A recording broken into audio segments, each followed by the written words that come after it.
Yes, sir.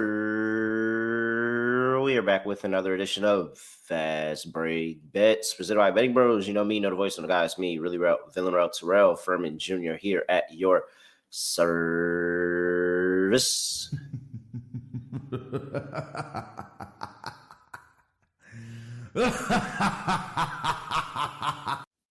All right, let's get into it. We've got game twos coming up tonight. I already gave you a bunch of picks in the last episode, a couple of picks over there to talk about for the Aces and the Fever game later on. Now it's time to break down some of the Phoenix Mercury going up against the Minnesota Lynx for game two of their series. Gonna look forward to talk about all of that. But first, I have to make sure that I talk to you about Hard Rock Bet. Make sure you lock in over there with Hard Rock Bet. If you like the Hard Rock casinos and hotels, you'll love their sports book. You'll be able to go on here and take the NBA down when the NBA picks back up. They have NBA futures live already right now, actually. So why don't you go down there, check them out, figure out if you want to get down on MVP, Rookie of the Year, Sixth Man of the Year, Eastern Conference, NBA Finals champion, all of that, plus your WNBA bets over there on Hard Rock Bet right now. So go over there, check it out. They have a new promo every single day. So go check and see what they got over there for you with Hard Rock Bet. All right, let's get into it. We have the Minnesota Lynx going up against the Phoenix Mercury in game two of the WNBA Semifinals. Lynx are up 1-0. So game one went about the way that I kind of figured. It was a little bit more of the Mercury early on than I would have thought, but it went the way I've kind of figured of. This Minnesota team is really good at making adjustments, and they're really good at letting you think that you had something going in the first half. Shout out to my Valkyries, and then completely pulling it under you. And so I think this is another spot where the second half is going to be Minnesota's half. I think Minnesota is it's like a heavyweight fight. And it's like earlier on in the fight, in the early rounds, you're just boxing, feeling the opponent out. But once you get your rhythm, once you understand their tendencies and how they're moving and their reach and their range of motion and all of that, then you're going on the attack and you're going to handle business. And that's what the Minnesota Lynx do. So for this game, I don't think I want a piece of Minnesota laying 7.5 here. I think I want to wait. I want to see how the game starts. And hopefully we can get Phoenix getting out to another lead and we can get Minnesota closer to a money line play. Maybe one possession, two possessions. But three possessions here in game two, I think the Phoenix Mercury are a little bit better than that. So I'm not going to give you a play on the spread, but what I will talk to you is about the I don't even want to say almost MVP because it really wasn't even close, but Napheesa Collier. So Napheesa Collier's points prop is at 21.5 here. I'm going to take her to go over 21.5 points.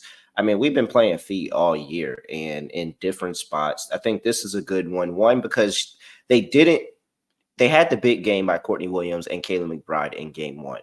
And that kind of took away from Napheesa Collier's production. AT is a strong matchup on the inside. But what I like about game two is because this is when Cheryl Reed gets creative with the offense and gets creative with Napheesa Collier when she sees that she didn't get the amount of touches or the amount of points that she wanted her to get.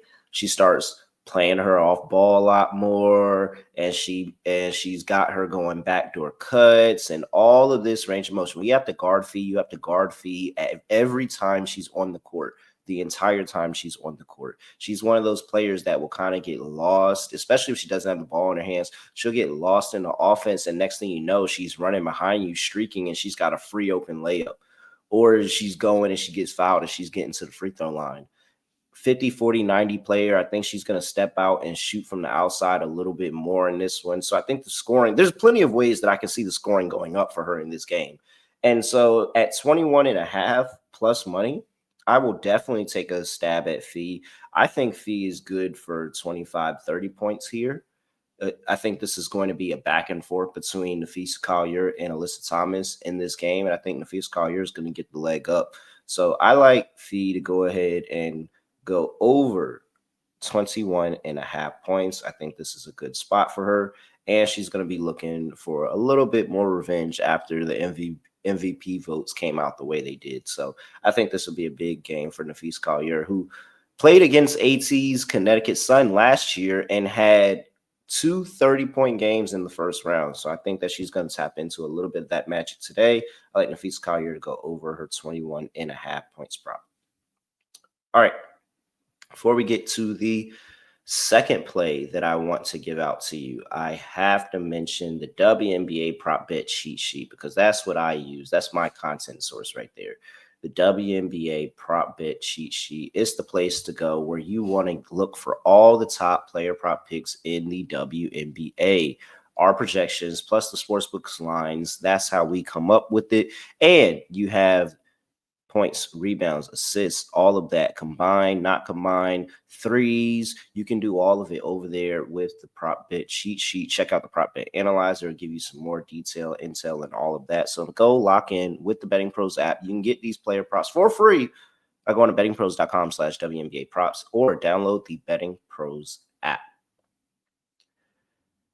All right, play number 2. DeWanna Bonner over 8.5 points in this game. She's coming off the bench for the Phoenix Mercury here, and they've loved this role for her, and they needed it. And they're going to need as much bench production as they're going to get in this game because the Minnesota Lynx are deep. You have Natisha Heidemann coming off of the bench, Jessica Shepard coming off of the bench, Kliandakova coming off the bench. And so all of these players are adding a major role into this team and into this offense. And if they start running the score up, the Phoenix Mercury are going to have to respond. And DeWanna Bonner has been that player coming off the bench for them that can go toe-to-toe with anybody and be able to put up a bunch of points. She's been over 8.5 points in count it 1, 2, 3, 4, 5, 6 of her last 9 games. She's been over 8.5 points in 1, 2, 3, 4, 5, 6, 7, 8, 9, 10 of her last 12 against the Phoenix Mercury. Against the Minnesota Lynx. She's been over 8.5 points here. So she's had some familiarity. If you can attack the Minnesota Lynx, you do get behind the defense inside the paint, and that's what DeWanna Bonner can do. She can get inside the paint. She can move off ball and be able to cut back screen as well, and then the three-point ball as well. If that's going for her, well, then the ladder is going to cash. I think the ladder will absolutely cash. And I'm going to play a little ladder. I got a little ladder on Fee. I'm going to play a little ladder on DeWanna Bonner here because you can take 8.5 points. You can get 11.5 at plus 195. And you can also get 14.5 at plus 680. So if DeWanna Bonner just came out here and had some type of 15-point game off of the bench and really alleviated scoring for this Phoenix Mercury team and kept them in it and even gave them a shot at the money line, I wouldn't be surprised. I think this is a good spot for her. So she let me down the last time. I'm going to take her again here. I got just the points this go around. Give me DeWanna Bonner to go over 8.5 points. And that's what I have for you today. Napheesa Collier over 21.5 points. I'm going to ladder that up to 30. And DeWanna Bonner over 8.5 points. I'm going to take that up to 15. 30 and 15 sounds like a good day for me. At really real _ make sure you give me a follow on X at BettingPros on X and TikTok at BettingPros NFL on Instagram and YouTube.com/BettingPros. And with that, that is it. I have nothing else to say, nothing else to do. No other way of ending the podcast. Just to end it like this. Love one another. We're out of here.